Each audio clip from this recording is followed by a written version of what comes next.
Dear students, आज हम लोग क्लास 9th के केमिस्ट्री विषय के बारे में अध्ययन करेंगे।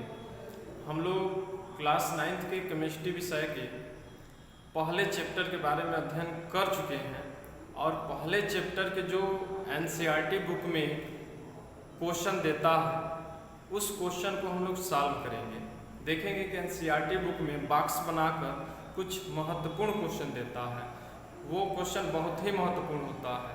ठीक है, इसलिए ऐसे क्वेश्चनों को हम लोग सॉल्व कर लेना चाहिए। ठीक है, तो उन्हीं क्वेश्चनों को आज हम लोग सॉल्व करेंगे, एक एक करके हम बताएंगे, आप लोग इसे ठीक प्रकार से समझेंगे। ठीक है, तो पहला जो चैप्टर है हमारे आसपास के पदार्थ, पहला चैप्टर है अध्याय 1 है हमारे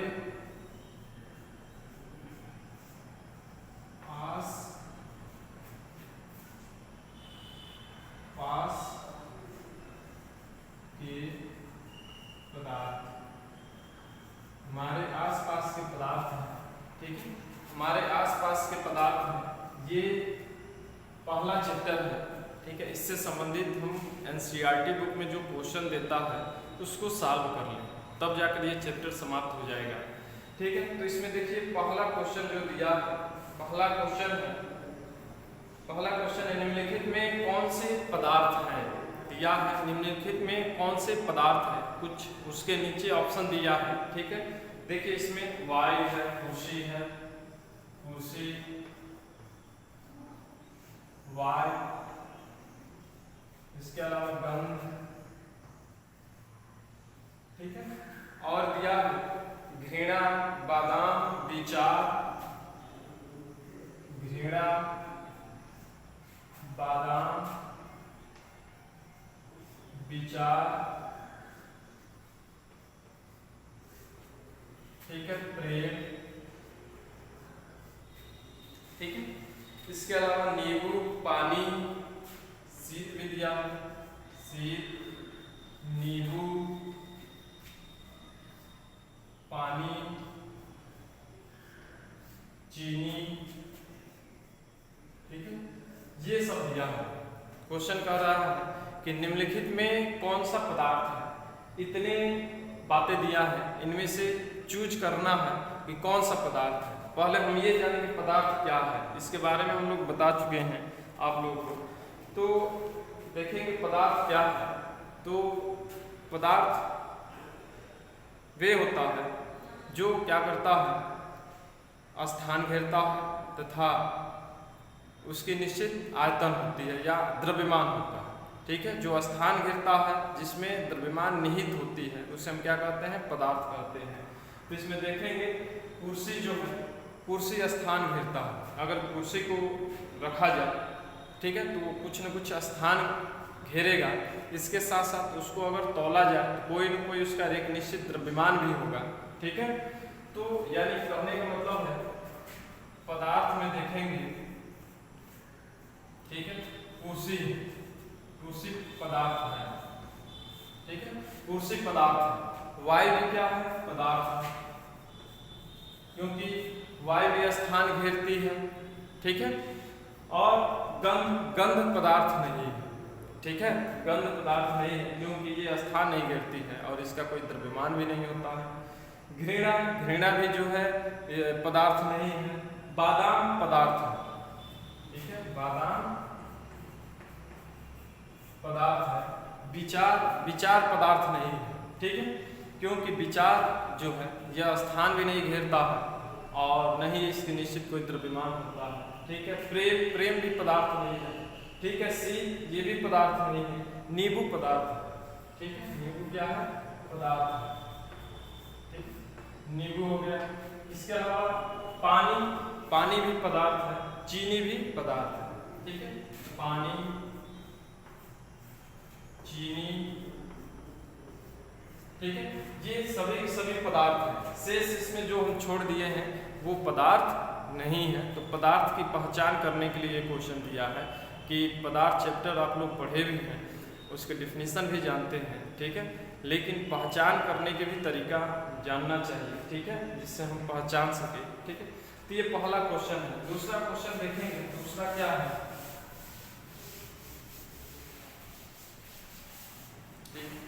दूसरा क्वेश्चन है कि दिया है क्वेश्चन कि गर्म पदार्थों को खाने पर या गर्म भोज्य पदार्थों को खाने पर उसका सुगंध जो है दूर तक जाता है, लेकिन वही ठंडे पदार्थ खाने पर उसका सुगंध दूर तक नहीं जाता है। क्यों? आखिर क्यों ऐसा होता है? ठीक है, तो गर्म पदार्थ जब खाया जाता है, जैसे तली हुई चीज़ें होती है, जैसे पकौड़ी है या समोसा है या कोई भी चीज़ तली हुई गर्म है, तो उसका सुगंध दूर तक जाता है। ऐसा इसलिए होता है क्योंकि जब गर्म चीज़ें खाएंगे, ठीक है, तो उसका सुगंध जो होगा, उस सुगंध का विसरण वायु में तीव्रता के साथ होगा। क्योंकि जब टेम्परेचर बढ़ती है, टेम्परेचर बढ़ने के कारण, ठीक है, उस सुगंध को, ठीक है, वायु के कण जो है आसानी से एक स्थान से दूसरे स्थान तक पहुंचा देते हैं, ठीक है, यानी विसरण क्रिया कर देते हैं, ठीक है, जिनके कारण दूर तक उस सुगंध को लेकर चले जाते हैं और सुगंध महसूस होता है। लेकिन वही ठंडी चीज़ें जो हैं उसका तापमान कम होता है, जिनके कारण उनके जो गंध होता है वायु के कण उसको विसरित नहीं कर पाते हैं, जिनके कारण ठंडे वस्तुओं का सुगंध दूर तक नहीं जाता है अथवा नहीं जाता है। ठीक है, तो ये रहा दूसरे क्वेश्चन का आंसर है। ठीक है, तीसरा क्वेश्चन देखेंगे क्या दिया है। तीसरा क्वेश्चन दिया है कि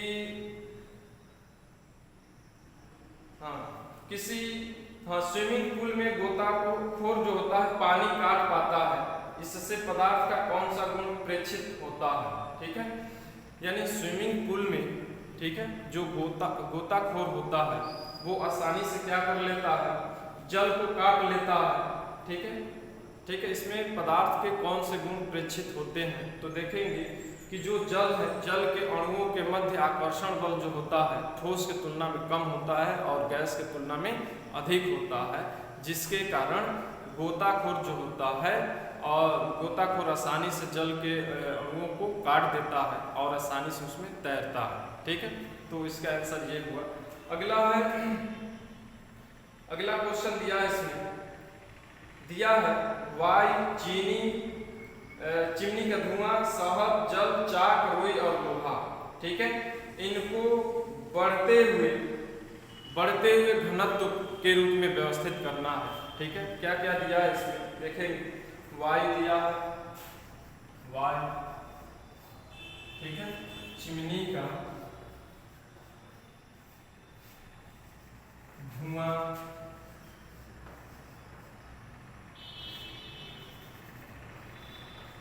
चिमनी का धुआं, ठीक है, इसके अलावा इसको क्या, चिमनी का धुआं, रुई, शहद, जल, रुई, शहद, रुई, ठीक है, इसके अतिरिक्त जल, चाक और लोहा, जल, चाक और लोहा, इतने पदार्थ दिया है। इन पदार्थों को, ठीक है, इनके बढ़ते हुए घनत्व के रूप में व्यवस्थित करना है। ठीक है, पहले हम लोग घनत्व जान ले क्या है। ठीक है, घनत्व का जो फार्मूला होता है, घनत्व बराबर होता है, घनत्व बराबर होता है द्रव्यमान बटा आयतन होता है। घनत्व बराबर होता है द्रव्यमान बटा आयतन होता है। ठीक है, चलिए देखिए इसमें कैसे हम व्यवस्थित करेंगे। इसमें बढ़ते हुए करना है, तो सबसे पहले हम लोग क्या करेंगे, जिसका घनत्व सबसे कम है उसको पहले रखेंगे। ठीक है, तो सबसे कम घनत्व अगर किसी का है तो वायु का है। किसका है? वायु का। ठीक है, वायु। ठीक है, वायु के बाद क्या होगा, चिमनी का धुआं होगा, चिमनी का धुआं होगा। ठीक है, चिमनी का धुआं होगा। इसके बाद देखेंगे इसके बाद कौन सा होगा? रुई। क्या होगा? रुई। इसके बाद क्या होगा? रुई के बाद क्या होगा? रुई के बाद होगा जल। जल के बाद क्या होगा? शहद। ठीक है। शहद के बाद क्या होगा? शहद के बाद जो है चाक होगा, और चाक के बाद क्या होगा? लोहा। ये बढ़ते हुए घनत्व है, बढ़ते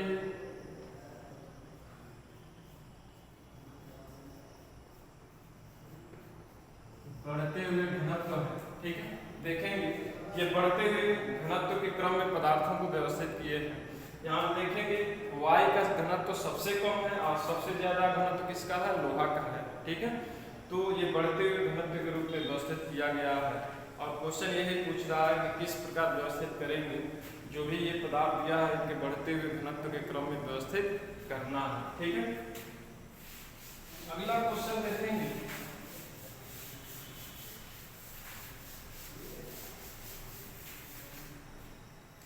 अगला क्वेश्चन जो दिया है,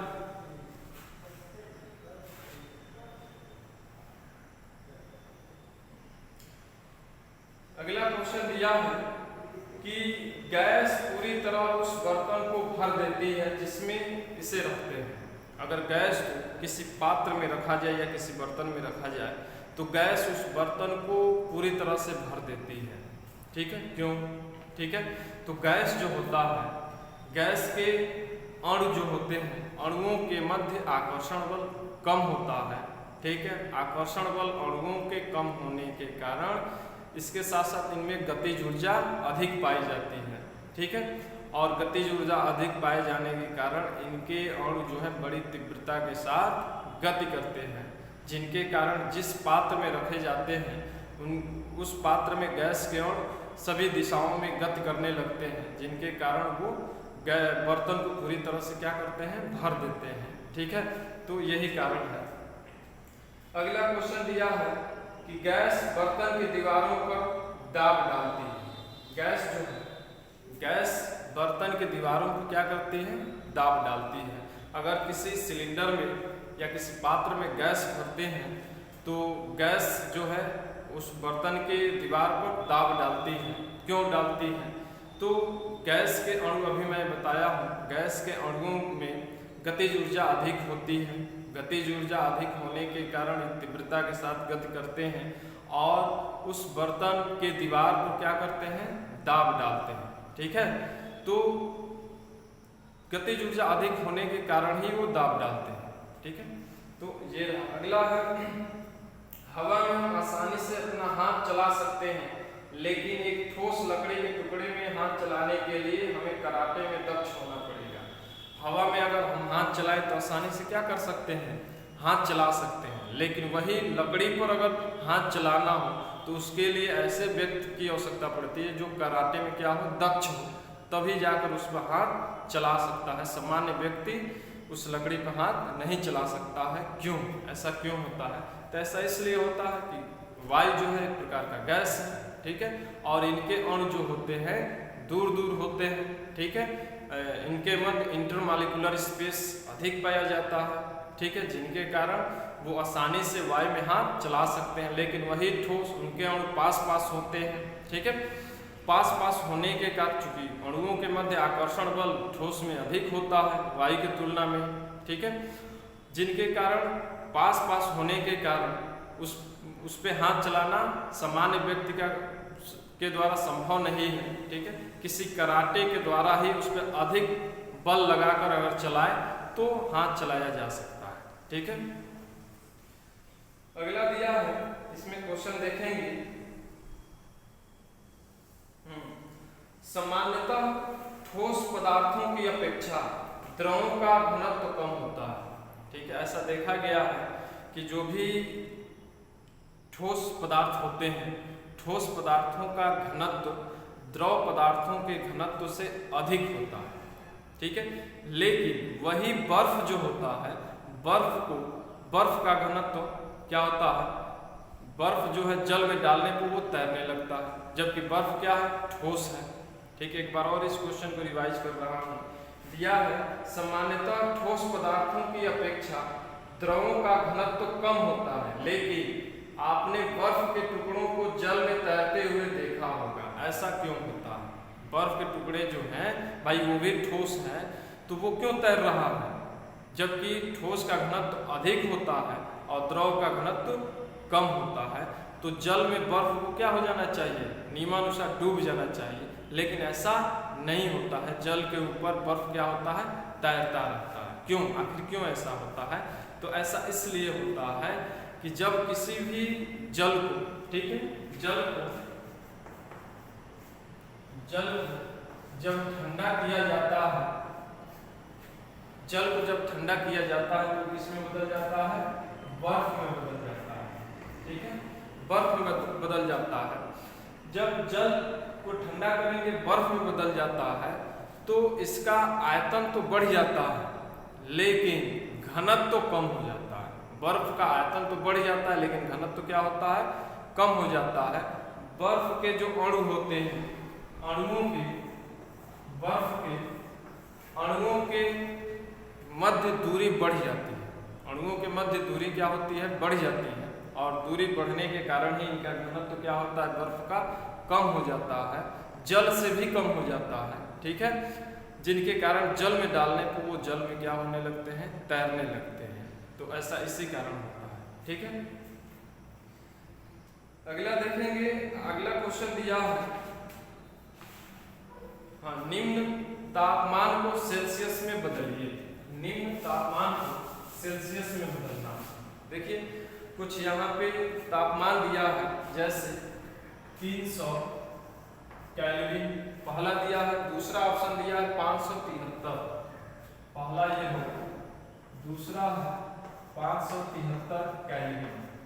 ये दिया है 300 केल्विन और 573 केल्विन दिया है, और इसको कह रहा है कि डिग्री सेंटीग्रेड में बदलिए। पहले इसका हम जान लें कि 0 डिग्री सेंटीग्रेड बराबर होता है, 0 डिग्री सेंटीग्रेड बराबर होता है इतना 273.15 केल्विन। याद रखिएगा, 0 डिग्री सेंटीग्रेड बराबर होता है 273.15 केल्विन होता है। तो इसको डिग्री सेंटीग्रेड में चेंज करना है। ठीक है, तो केल्विन दिया, हम क्या करेंगे, इस केल्विन से, ठीक है, कितना घटाएंगे, 273 केल्विन जब घटा देंगे तो डिग्री सेंटीग्रेड में आ जाएगा। जैसे 300 में क्या करेंगे, 300 में 273 घटा देंगे। जब 273 घटाएंगे, यहाँ पे घटा लिया जाए, 10 में से 7 और यहाँ पे 2, यानी इतना होगा। ठीक है, कितना होगा, ये 27 डिग्री सेंटीग्रेड आंसर आएगा। ठीक है, 300 केल्विन से 273 केल्विन निकाल देंगे तो 27 डिग्री सेंटीग्रेड टेम्परेचर होगा। 573 केल्विन दिया है, इसे डिग्री सेंटीग्रेड में चेंज करना है, तो क्या करेंगे, 573 में से, ठीक है, माइनस 273 घटा देंगे तो कितना होगा, देखेंगे कि 0, और ये जो होगा ये भी 0 होगा। ये 300 डिग्री सेंटीग्रेड होगा। कितना होगा, 300 डिग्री सेंटीग्रेड आंसर आएगा। आप लोग को बताए थे किस प्रकार डिग्री सेंटीग्रेड से केल्विन में चेंज करना है, केल्विन से डिग्री सेंटीग्रेड में चेंज करना है। इसके अलावा फारेनहाइट में कैसे चेंज करना है, डिग्री सेंटीग्रेड से फारेनहाइट या फारेनहाइट से डिग्री सेंटीग्रेड में कैसे चेंज करना है, इसका फार्मूला भी बताए थे। आप लोग वीडियो में देख सकते हैं, पहले जो भी वीडियो हम बनाए उसमें बताए हैं। ठीक है, लेकिन यहाँ पर हम NCERT जो बुक है उसमें जो क्वेश्चन दिया है उसी क्वेश्चन को हम सॉल्व करा रहे हैं। ठीक है,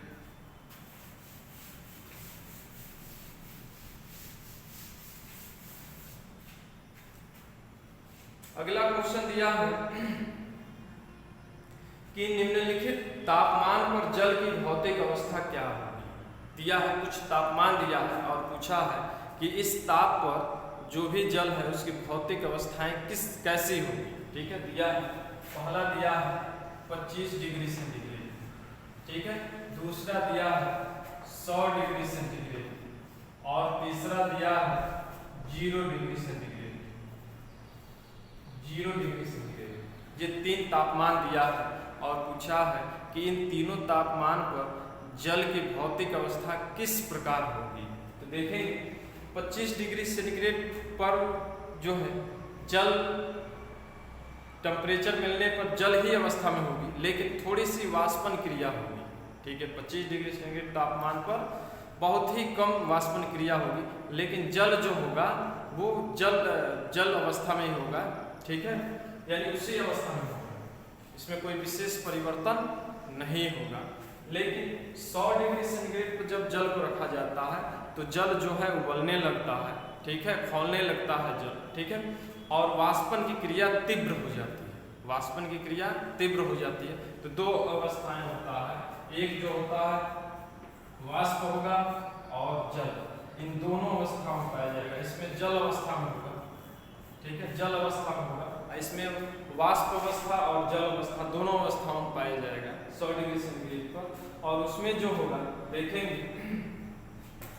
0 डिग्री सेंटीग्रेड पर जब जल को रखा जाता है तो यहाँ से फ्रीजिंग क्रिया होना प्रारंभ हो जाता है। ठीक है, यानी जल जो है बर्फ बनना प्रारंभ कर देता है। ठीक है, तो इस अवस्था 0 डिग्री सेंटीग्रेड पर देखेंगे कि 2 अवस्थाएं होंगी, एक जो होगा जल अवस्था में होगा और दूसरा जो होगा वो बर्फ अवस्था में होगा, यानी ठोस अवस्था में होगा।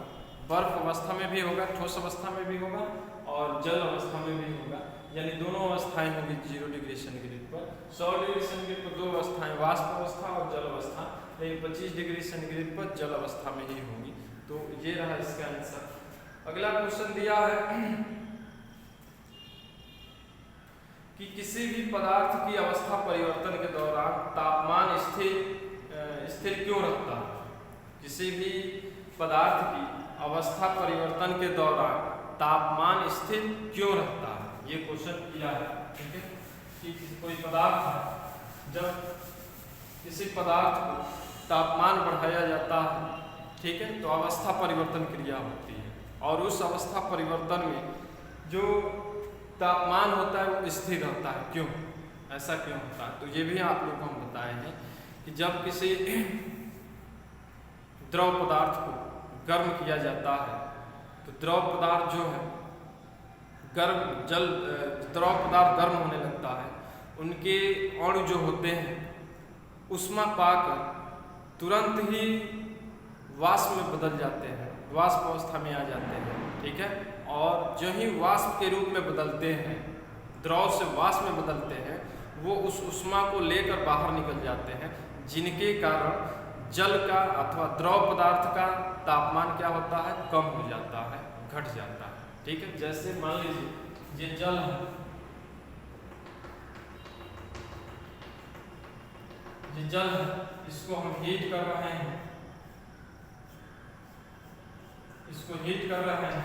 ठीक है, ये जल है, इसको हीट कर रहे हैं, तो जल के अणु जो ही इस ऊष्मा को पाते हैं, ठीक है, वो ऊपर की ओर आते हैं, निचले तल से ऊपरी तल पे आते हैं और वो वाष्प में बदल जाते हैं। जो ही जल से वाष्प में इनके अणु बदलते हैं त्यों ही इसका तापमान क्या होता है, घट जाता है, कम हो जाता है, जिनके कारण तापमान क्या होता है, जल का स्थिर रहता है। जैसे एग्जाम्पल के रूप में जल को 100 डिग्री सेंटीग्रेड पर जब हम बॉयल करते हैं, गर्म करते हैं, ठीक है, तो जब बॉयल होने लगता है जल, तो उसका तापमान 100 डिग्री सेंटीग्रेड बताता है, क्योंकि वहाँ पे वाष्पन की क्रिया इतनी तीव्र होती है कि जल के अणु उस ऊष्मा को लेकर तुरंत वाष्प में बदलते हैं, जिनके कारण तापमान को कम कर देते हैं। इस प्रकार तापमान स्थिर रह जाता है, बढ़ता नहीं है। ठीक है, तो ये रहा। अगला क्वेश्चन है कि वायुमंडलीय गैसों को द्रव में परिवर्तित करने की कोई विधि बताइए। जो भी वायुमंडलीय गैस है, उन वायुमंडलीय गैसों को द्रव में परिवर्तित करने के लिए क्या करना चाहिए। ठीक है, वायुमंडल में बहुत सी गैसें होती हैं। वायु जो है एक प्रकार का मिश्रण होता है, जिनमें कई गैसें जैसे नाइट्रोजन है, ऑक्सीजन है, कार्बन डाइऑक्साइड है और अन्य भी गैसें पाई जाती हैं।